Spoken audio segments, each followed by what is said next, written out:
ಅವ station master, central government ಹುದ್ದೆ ಅವನಿಗೆ, ಕೈತುಂಬ ಪಗಾರ, ಅರಮನೆ ಅಂತ ಮನೆ, ಸುಂದರವಾದ ಹೆಂಡತಿ, ಆಳು ಕಾಳ ಕೈಯಾಗ, ಯಾವುದಕ್ಕೂ ಕಮ್ಮಿದ್ದಿಲ್ಲ. ಜೊತೆಗೆ ಗಂಡ ಹೆಂಡತಿ ಸಿದ್ಧಾರೂಢರ ಸೇವೆ ಮನಮುಟ್ಟಿ ಮಾಡ್ತಿದ್ರು. ನಸುಕನ್ಯಾಗ 4 ಗಂಟೆಗೆ ಎದ್ದು ಜಳಕ ಮಾಡಿ ಸಿದ್ಧಾರೂಢರ ಅಂಗಳ ಕಸ ಹೊಡೆದು ರಂಗೋಲಿ ಹಾಕಿ ಇಷ್ಟೊತ್ತಿಗೆ ಸ್ವಲ್ಪ ಚುಮ ಬೆಳಕಾಕಿತ್ತು. ಬಂದ ಭಕ್ತರೆಲ್ಲ ಕೂಡ ಪ್ರತಿದಿನ 5:30ರಿಂದ 6 ಇವತ್ತಿಗೂ ನಡೀತೈತಿ ಓಂ ನಮಃ ಶಿವಾಯ ಭಜನೆ. ಈಗ ನಾವು ದಾಟಿ ಒಂದು ಹೊಸದು ಹೇಳಿಕೊಟ್ಟಿವಲ್ಲ, ಶಿವಾಯ ನಮಃ ಓಂ ಶಿವಾಯ ನಮಃ ಶಿವಾಯ ನಮಃ ಓಂ ನಮಃ ಶಿವಾಯ. ಇದು ಸಿದ್ಧಾರೂಢ ಜಿದ್ದಾಗಿನ ದಾಟಿ. ಇದು ಈ ದಾಟಿ ಒಳಗೆ ಅರ್ಧ ತಾಸು ಓಂ ನಮಃ ಶಿವಾಯ ಭಜನೆ ನಡೀತಿತ್ತು. ಆ ಭಜನೆ ಒಳಗೆ ಇವರಿಬ್ರು ಗಂಡ ಹೆಂಡತಿ ಪಾಲ್ಗೊಂಡು ಸಿದ್ಧಾರೂಢ ನಮಸ್ಕಾರ ಮಾಡಿ ಬಂದು ಮುಂದೆ ತಮ್ಮ ಮನೆ ಬಾಳೆ, ಆಮೇಲೆ ನೌಕರಿ. ಮೊದಲ ಅಜ್ಜನ ಸೇವಾ ಒಂದು ದಿನ ತಪ್ಪಿಸಿಲ್ಲ. ಮಳಿ ಇರಲಿ, ಚಳಿ ಇರಲಿ, ಬೇಕಾದ ತ್ರಾಸ ಇರಲಿ, ಆರಾಮಿಲ್ಲ ಅಂದ್ರು ಸಹಿತ ಮಕ್ಕೊಂತಿದ್ದಿಲ್ಲ. ಅಂತ ತ್ರಾಸನೆ ಬಂದು ಗಂಡ ಹೆಂಡತಿ ಸೇವಾ ಮಾಡ್ತಿದ್ರು. ಅಜ್ಜನ ಪ್ರೀತಿ ಪಾತ್ರರು. ಒಂದು ದಿನ ಎಲ್ಲರೂ ನಮಸ್ಕಾರ ಮಾಡಿ ಹೋದ್ರೆ ಇವರಿಬ್ಬರು ಹೋಗಿದ್ದಲ್ಲ, ಹಂಗ ಕುಂತರು. ಯಾಕ ಅವತ್ತು ಹೇಳಿದಿವಲ್ಲ, ಪರ್ಸನಲ್. ಏನು ಅಜ್ಜ ನಿನ್ನ ಆಶೀರ್ವಾದದಿಂದ ಎಲ್ಲ ಐತಿ, ಆದ್ರೆ ನಮ್ಮ ಹೊಟ್ಟೆಗ ಮಕ್ಕಳೇ ಇಲ್ಲ. ಅಜ್ಜ ಅಂದ್ರು, ಇಲ್ಲ ಅಂದ್ರೆ ಅದಕ್ಕೆ ಯಾಕೆ ತಲೆ ಕೆಡಿಸ್ಕೊಂತೀರಿ, ಸುಮ್ಮನೆ ಇರ್ರಿ, ಏನಾಗೋಲ್ಲ, ಅವನ್ನೇನ್ ಮಾಡ್ತೀರ ಮಕ್ಕಳ ತಗೊಂಡು ಅಂದ್ರು. ಅವ್ರು ವಿಚಾರ ಮಾಡಿದ್ರು, ಯಾಜ್ಜ ಸಾಧು, ಸಾಧುಗಳಿಗೆ ಏನು ಗೊತ್ತಾಗತ್ತೆ, ಅವು ಸಂಸಾರಿಕರಿಗೆ ಮಕ್ಕಳಿಲ್ಲ ಅಂದ್ರೆ ಯಾವ ಥರದ ಸುಖ ಯಪ್ಪ, ಎಲ್ಲ ಸುಖ ಐತಿ, ಮಕ್ಕಳಿಲ್ಲ ಅಂದ್ರೆ ಅದು ದೊಡ್ಡ ಸಮಸ್ಯೆ ಅಜ್ಜ, ನಿನಗೆ ಗೊತ್ತಾಗೋಲ್ಲ ಅಂದ್ರು. ಯಾರಿಗೆ? ಸಿದ್ಧಾರೂಢರಿಗಂತ ನಿನಗೆ ಗೊತ್ತಾಗೋದಿಲ್ಲ. ಯಾಕೆ ಗೊತ್ತಾಗ? ಅಲ್ಪ ಮಕ್ಕಳ ಸುಖ ನಿಮಗೆ ಏನಂತ ಗೊತ್ತಾಗೋದಿಲ್ಲ. ಅಜ್ಜನಕರು ಹುಚ್ಚುಗಳ ಅದ್ರ ಸುಖ ನನಗೆಲ್ಲ ಗೊತ್ತೈತಿ, ಅದನ್ನ ಅನುಭವಿಸೋರಿಗೆ ಗೊತ್ತ. ಮಕ್ಕಳು ಆದವರು ಸುಖವಾಗಿ ಅದಾರೇನು, ಅದನ್ನ ಎತ್ತು ಕೂಡ್ಲೆ ಅದಕ್ಕರ ನಿದ್ದೆ ಮಾಡೋದು ಇರ್ತೈತಿ. ಇವರ ಎಬುಸಿ ಅದು ಹೊಯ್ಕೊಂತಿರ್ತೈತಿ, ಅದನ್ನ ಯಾಕೊಂಬಂದು ಅದಕ್ಕೆ ಹಲ್ತಿಕ್ಕಿ, ಅದಕ್ಕೆ ಅರಿಬೆ ಉಡಿಸಿ, ಅದಕ್ಕೆ ತಿನ್ನಿಸಿ, ಮತ್ತೆ ಟಿಫನ್ ಬಾಕ್ಸ್ ಕಟ್ಟಿ ಅದನ್ನ ತಗೊಂಡು ಏನು ಪಾಪ ಹೆಣ್ಮಕ್ಳು ಪಜಿತ್ತೆ. ಅದು ಶಾಲೆ ಕಳಿಸಿ, ಆ ಶಾಲೆಯಿಂದ ಬರೋದು ಒಂದು 5 ನಿಮಿಷ ಲೇಟ್ ಆದ್ರೂ ಒಳಗ ಹೊರಗ ಬಾಲ ಸುಟ್ಟು ಬೆಕ್ಕಿನ ಗತ್ತೆ ಓಡಾಡ್ತಿರ್ತಾರ. ಯಾಕೋ ಬರ್ಲಿಲ್ಲ, ಯಾಕೋ ಬರ್ಲಿಲ್ಲ. ಅದು ಬರೋದು ತಡ ಆದ್ರ ಸಂಕಟ, ಅದಕ್ಕೊಂದು ಜ್ವರ ಊರಿ ಬಂದ್ರ ಸಂಕಟ, ಅದು ಶಾಣೆ ಆದ್ರ ಸಂಕಟ, ಅದು ಹುಚ್ಚಾದ್ರೂ ಸಂಕಟ, ಅದು ಕಿಡಿಗೇಟೆ ಆದ್ರಂತ ಬ್ಯಾಡಕತಿ. ಏನು ಮಕ್ಕಳು ಸುಖ ಅನುಭವಿಸೋರು ಬ್ಯಾಡ, ಸುಮ್ಮನಿರಿ. ಗಂಡ ಹೆಂಡತಿ ರಾಜ ರಾಣಿ ಇದ್ದಂಗದೇರಿ, ಆನಂದವಾಗಿರ್ರಿ ಅಂದ್ರೆ ಸಿದ್ಧಾರೂಢರು. ಇವರು ಕಣ್ಣೀರು ಹಾಕಕತ್ತರು, ಇಲ್ಲಪ್ಪ ನಿನ್ನ ನಮಗೆ ಮಕ್ಕಳ ಫಲ ಆಶೀರ್ವಾದ ಮಾಡಬೇಕು ಅಂತ ಹಠ ಮಾಡಿದಾಗ ಅಜ್ಜ ಕಣ್ಣು ಮುಚ್ಚಿ ನೋಡಿದ್ರು. ಈಗ ಇವರಿಗೆ ಮಕ್ಕಳು ಕೊಡ್ಲಿಲ್ಲ ಅಂದ್ರ ಇವರು ಅದೇ ವಾಸನೆ ಇಟ್ಟುಕೊಂಡು ಸಾಯ್ತಾರ. ಯಂ ಯಂ ವಾಪಿ ಸ್ಮರನ್ ಭಾವಂ ತ್ಯಜತ್ಯಂತೆ ಕಲೇವರಂ ತಂತಮೇವೈತಿ ಕೌಂತೆಯ ಸದಾ ತದ್ಭಾವ ಭಾವಿತಃ. ಭಗವದ್ಗೀತೆ ಒಳಗೆ ಕೃಷ್ಣ ಹೇಳ್ತಾನ, ಯಾರ್ಯಾರು ಏನೇನು ನೆನೆಸ್ಕೊಂತ ಸಾಯ್ತಾರ ಅವ್ರು ಹೊಳ್ಳಿ ಹುಟ್ಟು ಬರ್ಬೇಕಾಗತ್ತ ಅದೇ ರೂಪದಾಗ. ಇವ್ರ ಮಕ್ಕಳ ವಾಸನೆ ಇಟ್ಕೊಂಡು ಸತ್ರಂದ್ರ ಇವ್ರು ಮತ್ತೆ ಪುನಃ ಜನ್ಮ ಮರಣ ಚಕ್ರದ ಸಿಗುತ್ತಾರ. ನೋಡ್ರಪ್ಪ, ನಮ್ಮ ಹಣೆ ಬರದಾಗ ಈಶ್ವರ ಮಕ್ಕಳನ್ನ ಬರದಿಲ್ಲ, ಆದ್ರೆ ಈಶ್ವರನಾಗಿರೋ ಸದ್ಗುರುನಾಥ್ ನಿಮಗೆ ಸಂತಾನ ಕೊಡ್ತಾನ. ನಿಶ್ಚಿಂತವಾಗಿ ಮನೆಗೆ ಹೋಗ್ರಿ, ನಾಮಸ್ಮರಣೆ ಮಾಡ್ಕೊಂತೀರ್ರಿ, ನಿಮಗೆ ವರ್ಷ ತುಂಬೋದ್ರೊಳಗ ಮಕ್ಕಳಕ್ಕ ಹೋದ್ರಿ ಅಂತ ಆಶೀರ್ವಾದ ಮಾಡಿ ಅಂಗಾರ ಕೊಟ್ರು. ಸಂತೋಷದಿಂದ ಆ ಭಸ್ಮ ತಂದ ಹಣೆಗೆ ಧರಿಸಿ ನಿತ್ಯ ಸಿದ್ಧಾರೂಢ ಸ್ಮರಣೆ ಮಾಡುವಾಗ ಅಜ್ಜನ ವಾಕ್ಯ ಬರೇ 3 ತಿಂಗಳೊಳಗ ತಾಯಿ ಗರ್ಭವತಿ ಆದಲು. ಎಷ್ಟು ಸಂತೋಷ, ಚೊಚ್ಚಲ ಗರ್ಭ. ಮದುವೆ ಆಗಿ 8 ವರ್ಷದ ನಂತರ ಹೊಟ್ಟಿಲಾಗ್ಯಾಳ. ಆದ್ರೆ ಆ ಸಂತೋಷದ ಕೂಡ ದುಃಖ. ನಿಮಗೆ ಏನು ಸುಖ ಅದಾವಲ್ಲ, ಸುಖದ ಕೂಡನ ದುಃಖದ ಕೊಂಡಿ, ದುಃಖದ ಕೊಂಡಿಗೆ ಮತ್ತೆ ಸುಖದ ಕೊಂಡಿ, ಸುಖದ ಕೊಂಡಿಗೆ ಮತ್ತೆ ದುಃಖದ ಕೊಂಡಿ, ಅವು ಒಂದಕ್ಕೊಂದು ಜಾಯಿಂಟ ಇರ್ತಾವ. ಆ ಸುಖ ಸಂತೋಷದ ಜೊತೆಗೆ ಮತ್ತಕ್ಕೆ ಒಂದು ದುಃಖದ ಕೊಂಡಿ ಏನಂದ್ರ ಆಕಿ ಕೆಟ್ಟ ಬೌಕಿ. ಕೆಟ್ಟ ಬೌಕಿ ಅಂದ್ರೆ ಚಲೋ ಬೌಕಿ ಬೇರೆ ಇರ್ತಾವ. ಏನು ಕಂಡ್ರೆ ಹಂಗ ಗಬಾ ಗಬ ಗಬ ತಿನ್ನೋದು ತಿಂದ್ರ ಅದು ಹೊಟ್ಟಿ ಗಿಡಿಸ್ತಿದ್ದಿಲ್ಲ, ಮತ್ತೆಲ್ಲ ಉಲ್ಟಿ ಮಾಡಿಬಿಡೋದು. ಅದು ಉಲ್ಟಿ ಮಾಡಿ ವಾಂತಿ ಮಾಡಿ ಆ ಹೊಟ್ಟ್ಯಾಗ ಏನು ಒಂದು ನೀರು ಕುಡಿದ್ರೆ ಉಲ್ಟಿನ. ಆ ಸಂಕಟಕ್ಕ ಹೊಟ್ಟೆ ಕೂಸು ಬೇರೆ, ಮತ್ತು ಈ ಸಂಕಟಕ್ಕ ಸೋತು ಬಂದ ಎದ್ದೇಳಕ ಒಂದು ಕೈಯ ಕಾಲಾಗ ಶಕ್ತಿ ಇಲ್ಲ. ಎಲ್ಲಿ ದವಾಖಾನೆ ತೋರಿಸಿದ್ರು ಯಾವ ಡಾಕ್ಟರ್ ಒಂದ್ ನಮೂನೆ ನಿಸ್ತೇಜವಾದ ಹೆಣ್ಮಗಳು ಊಟ ಸರಿ ಹೋಗುವಂದ. ಆಕೆಗೆ ಚಲೋ ಆತ ಸಂಕಟ. ಅಜ್ಜ ಹೇಳಿದ್ದ, ಆರಾಮದಿರಿ ಇರು ಹೋಗಂದ್ರ ಕಾಡು ಬೇಡಿ ಇಂಥ ತಗೊಂಡಲ್ಲ ಅಂತ ಅನಿಸ್ತಿದ್ದ. ಆದ್ರೂ ಮಗ ಅಕ್ಕತಿ ಅನ್ನೋ ಒಂದು ಸಂತೋಷ. ಇದೇನು ಮೊದ್ಲಿಂದನೂ ಹೊಟ್ಟಿಗೆ ಏನು ಹಿಡಿಸುವಲ್ದು, ವಿಟಮಿನ್ ಏನು ಇಲ್ಲ ಅಂದ ಕೂಡಲೇ ಒಳ ಬೆಳವಣಿಗೆ ಸರಿ ಆಗಲಿಲ್ಲ. ಕೊನೆಗೆ ಯಾಕೋ ಬಹಳ ತ್ರಾಸ ಆತಂತ ದವಾಖಾನಿಗೆ ತಗೊಂಡು ಹೋದ್ರ ಡಾಕ್ಟರ್ ಹೇಳಿದ್ರು, ಹೊಟ್ಟ್ಯಾಗ ಕೂಸಿಗ ಆ ಚೀಲದಾಗ ನೀರು ಇಲ್ಲದಂಗಾಗೈತಿ, ಬದುಕೋದೇ ಕಠಿಣ ಅಂತ ಹೇಳಿದಾಗ ಸಿದ್ಧಾರೂಢರಿಗೆ ಮೊರೆ ಹೋದ್ರು. ಹಂಗೋ ಹಿಂಗೋ ಒಟ್ಟು 9 ತಿಂಗಳ ಕಳೆದ ಕೊನೆಗೆ ಆ ಕೂಸು ಹೊರಗೆ ಬರುವಾಗ ಅವಾಗ ಆಕೆಗಾದ ತ್ರಾಸು ನೋಡಿಬಿಟ್ರೆ ಅದು ಏನು ಹೊಳ್ಳಿ ಸತ್ತು ಹುಟ್ಟಿದಂಗ ಕೂಸು ಅಡ್ಡಾಗಿ ಆಕೆ ಎಂತ ನರಕ ಯಾತನೆ ಅನುಭವಿಸಿಲ್ಲ ಅಂದ್ರ ದೊಡ್ಡ ಧ್ವನಿಯಿಂದ ಸಿದ್ಧಾರೂಢರು ಕೂಗಿ ಕರೀತಾಳ, ಜಾನನಿ ತಡ್ಕೊಳೋದಾಗಲ್ಲ, ನನ್ನ ಉಳಿಸೋ ಅಜ್ಜ ಅಂತ ಕೂಗಿದಾಗ ಅಜ್ಜವರಲ್ಲಿಕ್ಕಿಗೆ ದರ್ಶನ ಕೊಟ್ಟು ಮುಟ್ಟಿದ ಆಶೀರ್ವಾದ ಮಾಡಿದ ಕರ್ಕ್ಷಣಕ್ಕ ಆಡ್ಬಿಟ್ಟ ಕೂಸು ತನ್ನಿಂತಾನೆ ಸರಳಾಗಿ ಹೊರಗೆ ಬಂತು.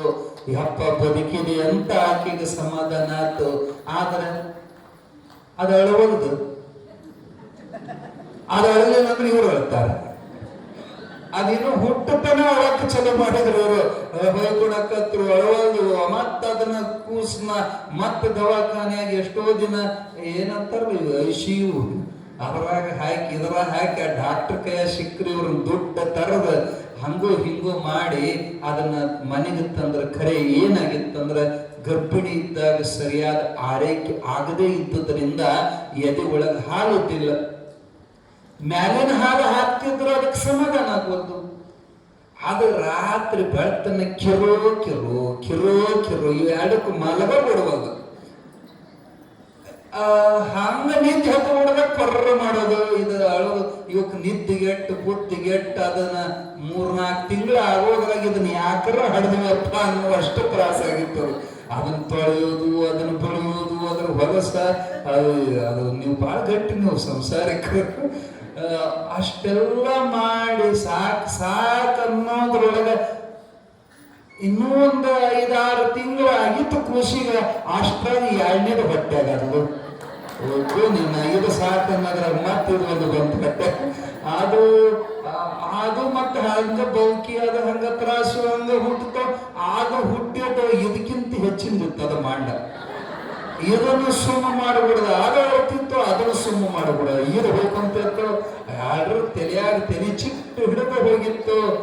ಇವರ ನೌಕರಿ ಹೋಗಿಬಿಡವ, ಅಲ್ಲಿ ನೌಕರಿ ಹೋದಲ್ಲಿ ತುಗುಡ್ಸವ. ಮ್ಯಾಲಿನ ಅಧಿಕಾರಿಗಳು ಬಯೋರು, ಇವ ಪಾಪ ರಾತ್ರಿ ಬೆಳತನ ಕೂಸಿಂದಲ್ಲ, ನಿದ್ದಿಲ್ಲ, ನೀರಡಕ್ಕಿಲ್ಲ, ಇವೆ ಆಕ್ರ ಹಡಿದ್ವಿ ಅನ್ನಂಗ ಆಗಿತ್ತು. ಸಾಕ್ ಅನ್ನೋದ್ರಾಗ ಮತ್ತೊಂದು ಹೊಟ್ಟಿಲ್ಲ ಅಲ್ಲಿ. ಅದು 3ನೇದು. ಹಂಗ 3 ಆದು, 4 ಆದು, 5 ಆದು, 6 ಆದು, 7 ಆದು. ಅಕ್ಕಿಗರ ಇಟ್ಟು ತ್ರಾಸ ನಿಮಗೆ ಒಂದೊಂದು ಹಿಡಿಯೋದ ದೊಡ್ಡ ರಾಮಾಯಣ. ಹಿಂದಿನ ಕಾಲದಾಗ 10-15 ಹಿಡಿತಿದ್ರು, ಹೆಂಗ್ ಹಿಡಿತಿದ್ರು ಏನು. 7 ಮಕ್ಕಳು ಒಂದಕ್ಕಿಂತ ಒಂದು ಅನಾಹುತಿದ್ವು ಅವು. ಅದನ್ನ ಕೆಡವಿದ್ನಿ, ಇದನ್ನ ಕೆಡದ್ವಿ, ಅವು ಹೊಡೆದ್ವಿ, ಇದು ಬಿತ್ತು, ಆ ಗಾಯ ಆತು, ಜಗಳ ಆತು, ಹೊಡೆದ. ಇಂಥದ್ರ ಒಳಗ ಮತ್ತೆ 8ನೇ ಹೊಟ್ಟಿಲ್ಲ. ಅದು ತಲೆನ ಹಿಡ್ಕೊಂಡ್ಲಿಕ್ಕೆ ಒಂದು ದಿನ ಅಂತೂ ತಲೆ ರೋಷ್ ಹೋಗಿ ಯಾವ್ದಾರ ಬಾವಿ ಹರಬೇಕು ಅನ್ನುವಷ್ಟು ಸಿಟ್ಟು ಬಂದಿದ್ದಕ್ಕೀಗ ಇದು ಯಾಕರ ಮಾಡಿಕೊಂಡೆ ಅಂತ ಕೊನೆಗೆ ಎಲ್ಲಿಗೆ ಬಂದ್ರ ಸಿದ್ಧಾರೂಢಜ್ಜನ ಕಡೆಗೆ ಓಡ್ಕೊಂತ ಬರ್ತಾಳ. ಬಂದ ನಮಸ್ಕಾರ ಮಾಡಿ ಅಜ್ಜಗ ಬಾಯಿಗೆ ಬಂದಂಗ ಬೈತಾಳ. ಏನು ಸಿದ್ಧಾರೂಢ, ಕೊಡೋದ್ರ ಹಿಂಗ ಕೊಡೋದ, ಒಂದ ಎರಡ ಮೂರು ಮಕ್ಕಳು ಸಾಕ ಮಕ್ಕಳು ಸುತ್ತ ನೋಡಿದೆ. ಮತ್ ನೀನ ಅಂದಿಲ್ಲವ ಮಕ್ಕಳಿಂದ ಬಹಳ ಸುಖ ಆಕತಿ. ಸುಖ ಐತೆ ನಮ್ಮ ಮಕ್ಕಳಿಂದ. ಒಂದೊಂದಂತ ಇಂಥ ಕರಿಗ್ಯಾಲಿ ಹುಟ್ಟುತ್ತಾವಂದ್ರ ಹಡದಷ್ಟು ಕಷ್ಟಪಟ್ಟು ಬೆಳೆಸಿದ ತಂದೆ ತಾಯಿ ಹೊಳ್ಳಿ ಹೊಳ್ಳಿ ಹೊಳ್ಳಿ ಮಾತಾಡ್ತಾವ. ತಂದೆ ತಾಯಿಗೆ ಬಡಿಯೋ ಮಕ್ಕಳು ಹುಟ್ಟ್ಯಾರ. ತಂದೆ ತಾಯಿ ಹಡದ ಮಕ್ಕಳನ್ನ ಹಡದ ತಂದೆ ತಾಯಿನ ಮನೆಯಿಂದ ಹೊರಗೆ ಹಾಕೋ ಮಕ್ಕಳಿದ್ದಾರ. ಬ್ಯಾರೆ ಆಗೋ ಮಕ್ಕಳು ಹುಟ್ಟ್ಯಾರ. ಏನು ಸುಖ ಐತಿ ಮಕ್ಕಳಿಂದ? ಸುಖ ಏನೈತಿ? ಅವರಿಗೆ ರೆಸ್ಪೆಕ್ಟ್ ಕೊಡಂಗಿಲ್ಲ. ಮುದುಕ ಕುಂದ್ರ ಮೂಲೆ ನಿನಗೇನು ತಿಳಿತೈತಿ ಅಂತ ಸೊಸೆ ಮುಂದೆ ಅವಮಾನ ಮಾಡೋ ಮಕ್ಕಳು ಹುಟ್ಟಿಲ್ಲ. ಏನು ಸುಖ ಐತಿ ಮಕ್ಕಳಿಂದ? ಏನೋ ನಿಮ್ಮ ನಶೀಬ್ ಚಲೋ ಇದ್ರೆ ಹಂಗಂತ ಎಲ್ಲ ಮಕ್ಕಳು ಕೆಟ್ಟಲ್ಲ. ಏನೋ ಮತ್ ಚಲೋ ಮಕ್ಕಳಿದ್ರು ಏನು ಸುಖ ಅಂತ ತಿಳ್ಕೊಬೇಡ್ರಿ. ಅವನಿಗೆ ಊರಿಗೆ ಬಂದ್ರೆ ಈಕಿಗೆ ಊರಿಗೆ ಬಂದಂಗೆ ಆಕೈತಿ. ಆ ಚಲೋ ಮಕ್ಕಳಿಗೆ ಏನಾದ್ರೂ ದೊಡ್ಡ ಸಂಕಟ, ಒಂದು ಸೀಟ್ ಸಿಗೋದು ಹೆಚ್ಚು ಕಮ್ಮಿ ಆದ್ರೆ ಎಷ್ಟು ಸಂಕಟ ಇರ್ಲಿ. ಒಂದ್ ನೌಕರಿ ಆಗೋದ ಹೆಚ್ಚು ಕಮ್ಮಿ ಆದ್ರೆ ಎಷ್ಟು ಸಂಕಟ. ಹಡದ ಮಗಳಿಗೆ ಗಂಡ ಸಿಗ್ಲಿಲ್ಲ ಅಂದ್ರೆ ಎಷ್ಟು ಸಂಕಟ. ಹುಡುಗ ಹುಡುಗಿ ಸಿಗ್ಲಿಲ್ಲ ಅಂದ್ರೆ ಎಷ್ಟು ಸಂಕಟ. ಅವೆಲ್ಲ ಸರವಲ್ಲ ಈ ಸಂಸಾರದೊಳಗ. ಗೋಳು ಗೋಳನ್ನ ಗೋಳು ಸಂಸಾರದ ಬಾಳು, ಕೀಳು ಕೇಳನ್ನ ಕೇಳು. ಗೋಳು ಗೋಳನ್ನ ಗೋಳು ಸಂಸಾರದ ಬಾಳು, ಕೀಳು ಕೇಳನ್ನ ಕೇಳು. ದೇಹವೇ ನೋಡು ರೋಗದ ತೋಟ, ಮೋಹವೇ ನೋಡು ಮದ್ದಿಟ್ಟೋಟ. ರೊಕ್ಕವೇ ನೋಡು ಬಲತಿಕ್ಯಾಟ, ರೊಕ್ಕವೇ ನೋಡು ಬಲತಿಕ್ಯಾಟ. ಮಡದಿ ಮಕ್ಕಳು ಘನ ಜಂಜಾಟ. ಗೋಳು ಗೋಳನ್ನ ಗೋಳು ಸಂಸಾರದ ಬಾಳು, ಕೀಳು ಕೇಳನ್ನ ಕೇಳು ಹೇಳ್ತಾರವರು. ದೇಹವೇ ನೋಡು ರೋಗದ ತೋಟ, ಮೋಹವೇ ನೋಡು ಮದ್ದಿಟ್ಟೂಟ. ನಂದು ನಂದಂತ ಮೋಹ ಮಾಡ್ತೀಯಲ್ಲ, ನನ್ನವ್ರನ್ನವ್ರ ನಿನಗೆ ಮೋಸ ಮಾಡ್ತಾರ. ಅದು ಹೆಂಗಂದ್ರ ಮದ್ದಿಟ್ಟು ಊಟ. ಉಣ್ಣಾಕ ಭಾಳ ರುಚಿ ಐತಿ, ಒಳಗ ವಿಷ ಹಾಕ್ಯಾರ, ಯಾರಿಗೆ ಗೊತ್ತದ್ರದ್ದು ವಿಷ. ಮೋಹವೇ ನೋಡು ಮದ್ದಿಟ್ಟು ಊಟ, ರೊಕ್ಕವೇ ನೋಡು ಬಲು ತಿಕ್ಕಾಟ. ರೊಕ್ಕ ಯಾರಿಗಾರ ಸುಖ ಉಂಟು ಮಾಡಿರ್ತನು. ಆ ಬಾಳ ಇದ್ರೂ ಸಮಸ್ಯೆ, ಇಲ್ಲದ್ರೂ ಸಮಸ್ಯೆ. ಮಡದಿ ಮಕ್ಕಳು ಘನ ಜಂಜಾಟ. ಗೋಳು ಗೋಳನ್ನ ಗೋಳು ಇರ್ಲಿ. ಅಜ್ಜಗಂತಾಳ ಕೊಡಂದ್ರ 8 ಮಕ್ಕಳ ಅಜ್ಜ, ದಯವಿಟ್ಟು ಇನ್ನು ಮ್ಯಾಲ ನಮಗೆ ಮಕ್ಕಳ ಆಗಬಾರದು, ಹಂಗ ಆಶೀರ್ವಾದ ಮಾಡಂಗ ಸಿದ್ಧಾರೂಢ.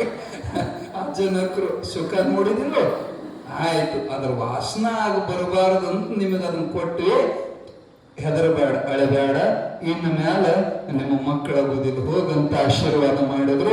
ಅಲ್ಲಿಂದ ಮುಂದೆ ಮಕ್ಕಳಾಗಲಿಲ್ಲ. ಈಗಿನ ಕಾಲದಾಗೆಲ್ಲ ಆಪರೇಷನ್ ಅವು ಇವು ಬಂದವ. ಹಿಂದಿನ ಕಾಲದಾಗ ಅವು ಯಾವ ಟ್ರೀಟ್ಮೆಂಟ್ ಇತ್ತಿರು, ಸುಮ್ಮನೆ ಹಡಿಯೋದ ಅವ ಬಂದಾಗ್ಬೇಕು. ಇರ್ಲಿ ಅಂತೂ 8 ಮಕ್ಕಳ ಆ ಜಂಜಾಟದೊಳಗ ಮತ್ತೊಂದು ಆಘಾತ. ಗಂಡಗ ಟ್ರಾನ್ಸ್ಫರ್ ಆರ್ಡರ್ ಬಂತು. ಸೆಂಟ್ರಲ್ ಗೌರ್ಮೆಂಟ್ ಉದ್ಯೋಗ ನಿನ್ನನ್ನ ಮದ್ರಾಸಿಗೆ ಟ್ರಾನ್ಸ್ಫರ್ ಮಾಡ್ಲಾಗತ್ತೆ ಅಂತ ಆರ್ಡರ್ ಬಂತು. ಅದು ದಿಕ್ಕ ತಿಳಿಲಿಲ್ಲ.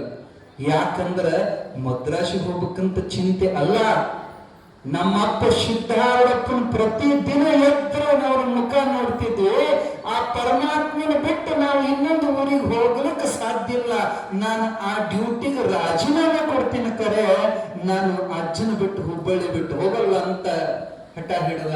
ಹೆಂಡತಿ ಅಜ್ಜನ ಮುಂದೆ ಕಂಪ್ಲೇಂಟ್ ತಂದ್ರು.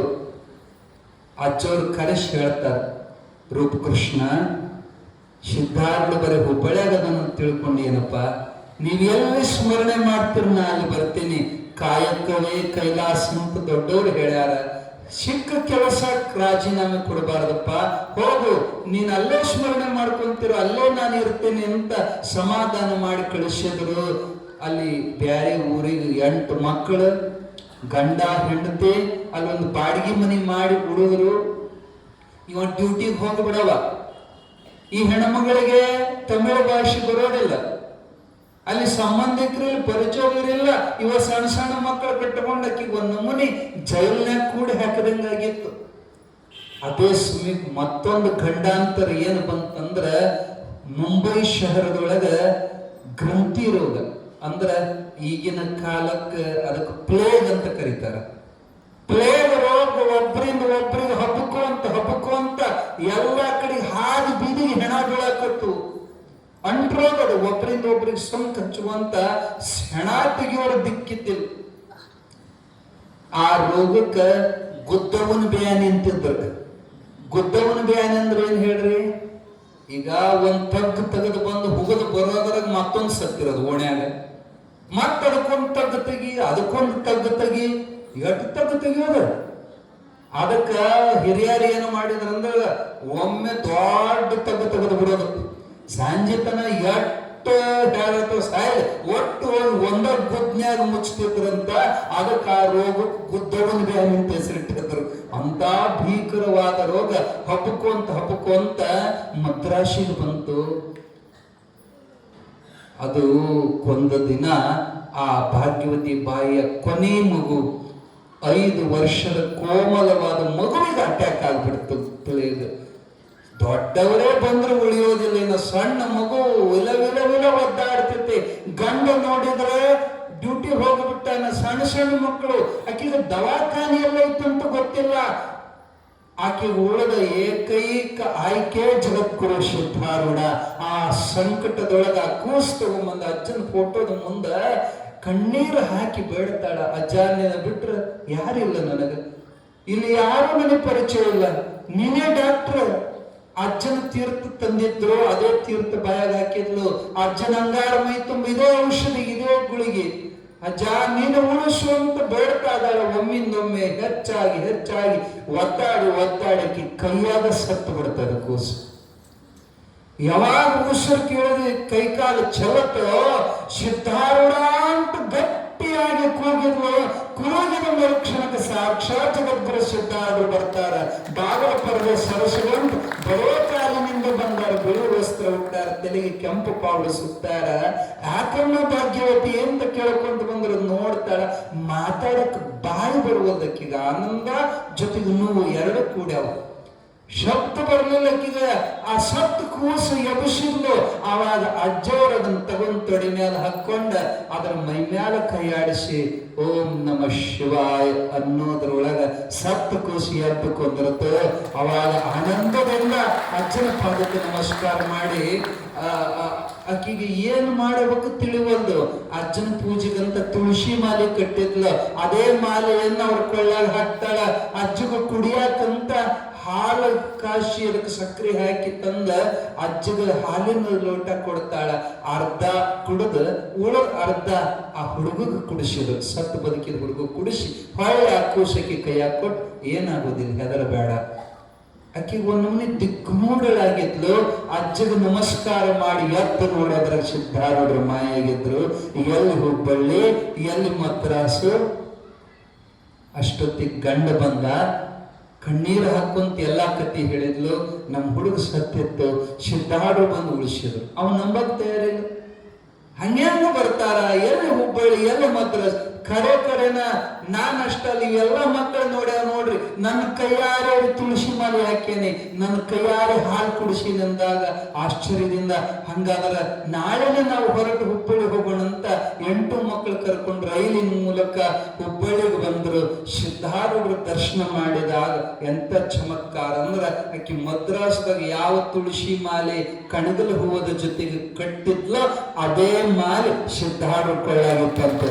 ಅವಾಗ ಅಂತ ಇದೇನ ಹಾಕಿದ ಮಾಲಿ ಅಜ್ಜ ಹುಬ್ಬಳ್ಳಿಗೆ ಬಂದಿದ್ರು. ಕೇಳಬೇಕಿದ್ರು ಅಂದ್ರ ಕಬೀರದಾಸರಂದ್ರಂತ, ಅಜ್ಜ ನೀ ಯಾವಾಗ ಮದ್ರಾಸಿಗೆ ಹೋಗಿದ್ದೆ? ಹೇ ಕಬೀರ, ನಾ ಹೆಂಗ್ ಹೋಗಿನೋ, ನಾ ಇಲ್ಲೋದನಲ್ಲ. ಅವರು ಭಾಳ ನೆನಸ್ತಾರ ನೋಡು, ನಂದ ನೆನಪಿನಾಗ ಇರ್ತಾರಲ್ಲ, ನನಗ್ ಹೋದಂಗಾಗಿರ್ತದಪ್ಪ. ನಾ ಎಲ್ಲ ಹೋಗಿನಿ ಎಂದು ಸಿದ್ಧಾರೂಢರು ಆ ಪವಾಡ ನಾ ಮಾಡೇನಿ ಅಂತ ನನ್ನಿಂದಾಗೈತಂತ ಎಂದೂ ಯಾರಿಗೂ ಅನ್ಲಿಲ್ಲ. ಅವಾಗ ಕೂಡಿದ ಭಕ್ತರು ಈ ಕಥೆಯನ್ನು ಕೇಳಿ ಜಯ ಜಯಕಾರ ಹಾಕ್ತಾರ. ಅವಾಗ ಅವಳು ತೋರಿಸ್ತಾಳ, ಇದೇ ಸಾಕ್ಷಿ, ಅಜ್ಜನ ಕೊಳ್ಳಾಗಿರೋ ತುಳಸಿ ಮಾಲಿನೇ ಸಾಕ್ಷಿ, ನಾನೇ ನನ್ನ ಕೈಯಲ್ಲಿ ಇದನ್ನು ಕಟ್ಟೇನಿ, ನಾನೇ ಹಾಕೇನಿ ಅಂದಾಗ ಎಲ್ಲ ಕೂಡಿದ ಮಂದಿ ಸಿದ್ಧಾರ್ಥ ಮಹಾರಾಜ್ಗೆ ಜಯ ಅಂತ ಜಯಕಾರ ಹಾಕಿದ್ರು. ಹೇಳೋ ತಾತ್ಪರ್ಯ ಏನಂದ್ರ ಸ್ಥಾನ